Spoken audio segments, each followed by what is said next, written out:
Dear students, इस video lecture में हम HTML एलिमेंट्स पे स्टाइल अप्लाई करने की एक और टेक्निक को डिस्कस करेंगे जिसे एक्सटर्नल स्टाइल शीट या एक्सटर्नल CSS कहा जाता है।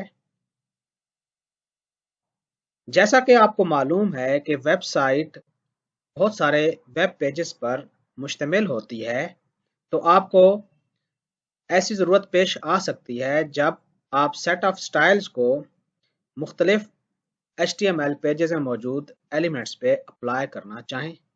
तो बजाय इसके कि हर पेज में जाकर आप स्टाइल डिफाइन करें, आप एक सेपरेट किस्म की स्टाइल शीट डेवलप कर लेते हैं। और ये स्टाइल शीट एक इंडिपेंडेंट फाइल होती है जिसकी एक्सटेंशन .css होती है और इसमें आप स्टाइल्स की डिक्लेरेशंस प्रोवाइड कर देते हैं। आपको अच्छी तरह से पता है कि जब आप कोई भी फाइल HTML पेज बनाना चाहते हैं तो उसकी एक्सटेंशन .html होती है। बिल्कुल उसी तरह अगर आप कोई CSS की फाइल बनाना चाहें तो नेम के बाद आप .css लिखेंगे, ऑटोमेटिकली वो CSS की फाइल बन जाएगी। स्टाइल शीट के अंदर आप स्टाइल का एलिमेंट नहीं लिखते बल्कि डायरेक्टली जो भी CSS रूल्स होते हैं वो उस स्टाइल शीट में आप स्पेसिफाई कर देते हैं। उसके बाद आप लिंक का एलिमेंट यूज करते हुए स्टाइल्स को वेब डॉक्यूमेंट के साथ लिंक कर देते हैं।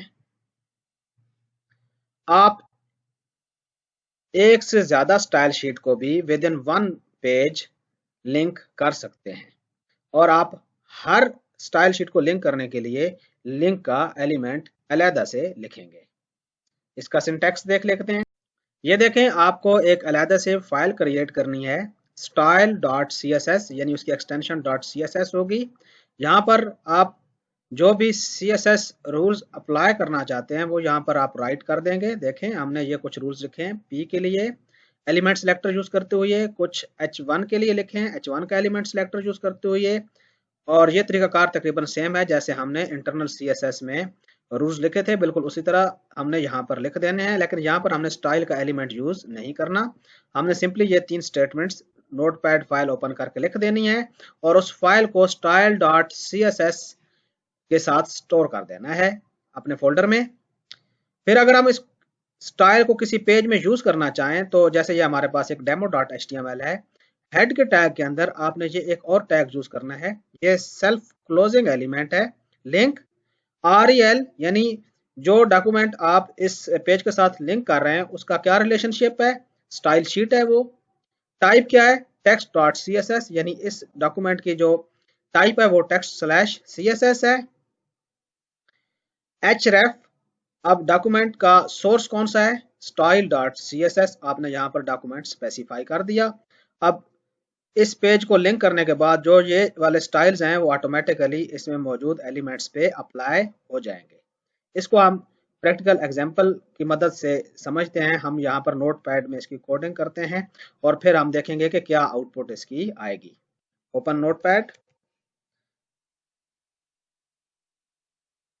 यहाँ पर हम इसको CSS फाइल बनाना चाहते हैं, तो लेट से आप P के एलिमेंट पे स्टाइल अप्लाई करना चाहते हैं, कलर रेड, तो वो यहाँ पर आपने डिफाइन कर दिया कलर रेड। फिर आप H1 पे कुछ स्टाइल अप्लाई करना चाहते हैं, जैसे कि हमारे पास है background colour grey, colour white, तो यहाँ पर आप लिखेंगे बैकग्राउंड कलर ग्रे सेमीकोलन। दूसरे स्टेटमेंट में आप कह रहे हैं कलर जो है वो रेड होगा। फिर आप P और H1 दोनों की फॉन्ट फैमिली एरियल रखना चाहते हैं, तो P, H1, यहाँ पर आपने फॉन्ट डैश फैमिली और यहाँ पर आपने एरियल स्पेसिफाई कर दिया। कंट्रोल S किया और यहाँ पर हम इसको स्टोर करेंगे इस तरह से। लेट से हम इसका नाम कुछ भी रख सकते हैं, हम इसका नाम स्टाइल रख रहे हैं। डॉट आखिर में आपने लिखना है CSS और इसको हमने यहीं पर स्टोर कर दिया, सेव किया। अब इसको हम देखते हैं, ये देखें इस डॉक्यूमेंट की जो टाइप है वो चेंज हो गई है और यहाँ पर आप टाइप देख भी रहे हैं, लिखा हुआ है कैस्केडिंग स्टाइल शीट।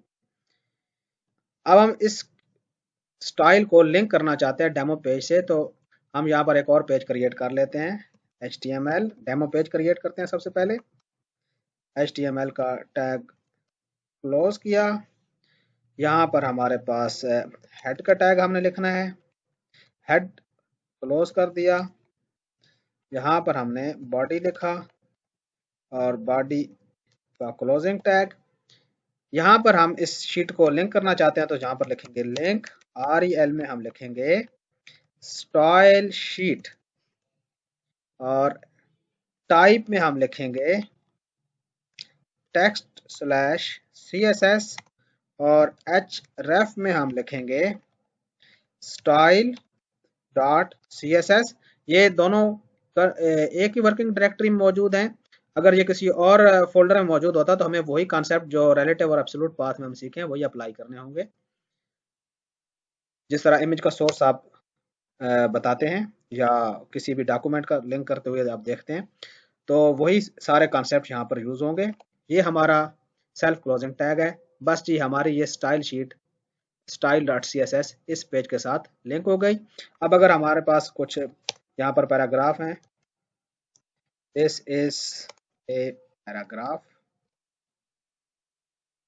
और यहाँ पर हमने P को क्लोज कर दिया। यहाँ पर हमने लेट से H1 लिखा और यहाँ पर हम लिखा दिस इज हेडिंग और H1 को हमने यहाँ पर कर दिया क्लोज। अगर हम एक और पैराग्राफ लिखना चाहते हैं तो लेट से हमने यहाँ पर एक और पैराग्राफ लिखा, this is an other paragraph. एक और हम कोई हेडिंग देना चाहते हैं H2 की तो लेट से हम यहाँ पर कहते हैं H2 और दिस इज हेडिंग लेवल 2 या दिस इज लेवल 2 हेडिंग। इसको हम सेव करते हैं। इसका नाम हम रख लेते हैं demo1.html। सेव कर दिया। इस पेज को हम रन करते हैं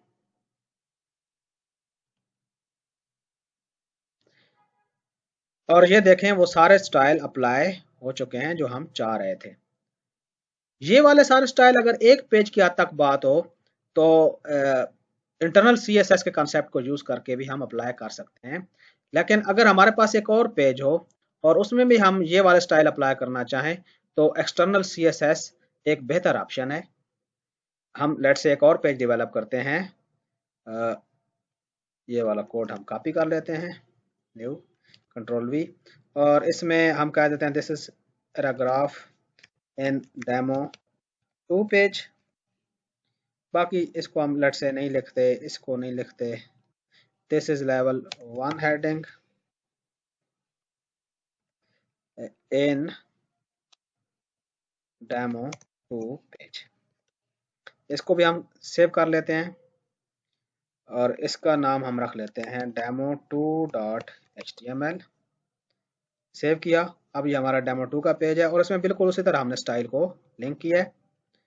ये आप देख सकते हैं आपके पास ये demo2 का पेज है। इस पेज को हम रन करते हैं। देखें इस पेज पे वो सारे स्टाइल अप्लाई हो गए। अब आपने एक दफ़ा स्टाइल शीट लिख दिया है तो जिस पेज में मर्जी आप इसके स्टाइल को यूज़ कर सकते हैं। इस तरह आपको एक्सटर्नल स्टाइल शीट के बेनिफिट्स का अंदाज़ा हो गया होगा। डियर स्टूडेंट्स, इसके साथ ही हमारा ये वाला वीडियो लेक्चर ख़त्म हुआ। Stay blessed.